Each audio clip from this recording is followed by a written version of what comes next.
So here's 3 out of the 4 Overwatch pictures I did. And like the other two, I have my own criticisms about my own work. And it might sound like I'm being too harsh on myself, but really what it is I'm learning my weaknesses and where I've struggled. And in all four, well, the next one is a different scenario. These 3 that I did within a span of a few days was really not the brightest idea. But I needed something that was new, so I made up excuses. So for this particular image, my main criticism is actually my references. Now, it's very important if you're doing any kind of art that you have references, be it that character models, or if you're doing, like on this particular image, you're making of a character from a video game. You want to make sure you know what you're doing. So you want to make sure the arm's right. And yeah, you can try to wing it and do it yourself, but it won't exactly come out the same way. So you have to then, it's best to go with a reference. That way you're drawing the most accurate image that you can, while at the same time keeping it in your own personal art style.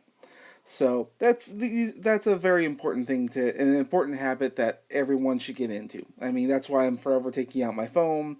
I always have multiple windows up whenever I'm working at home and I'm at the computer. So I always have a reference available, so I know what to look to and I know what I'm working with.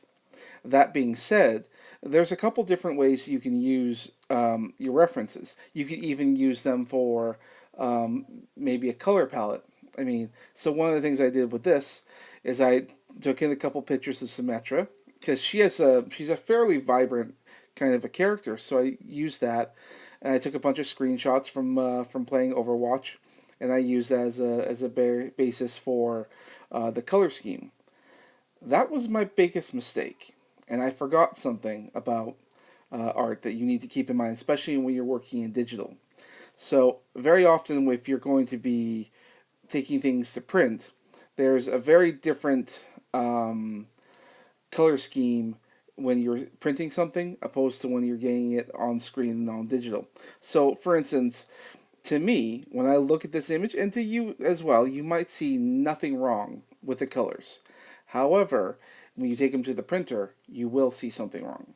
And that's because you can set, if you're doing something digitally, it's a different scenario. It's a different setup. So if you're going to do anything print wise, especially if you have something like Photoshop, you need to change your settings to what's called CMYK.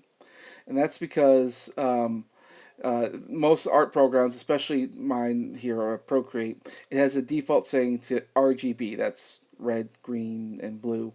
And then the CMYK setting is the setting for print, which is what, if you're working in comic books and all that, you need to default, make sure everything's set to CMYK. I think it's a cyan. I can't remember the whole thing. All I know is that one setting is good for print, one setting is good for screen. So it's something to keep in mind whenever you're doing this. So I should have just done things myself. I find that my eye does a better job of color correcting and finding that out. But also, I could have saved myself some hassle had I migrated these files over to Photoshop and just switch the file to CMYK, and then I would know what needs to be changed in the color values and all that. But of course, I was working on a deadline. I had a convention I had to go to. Excuses.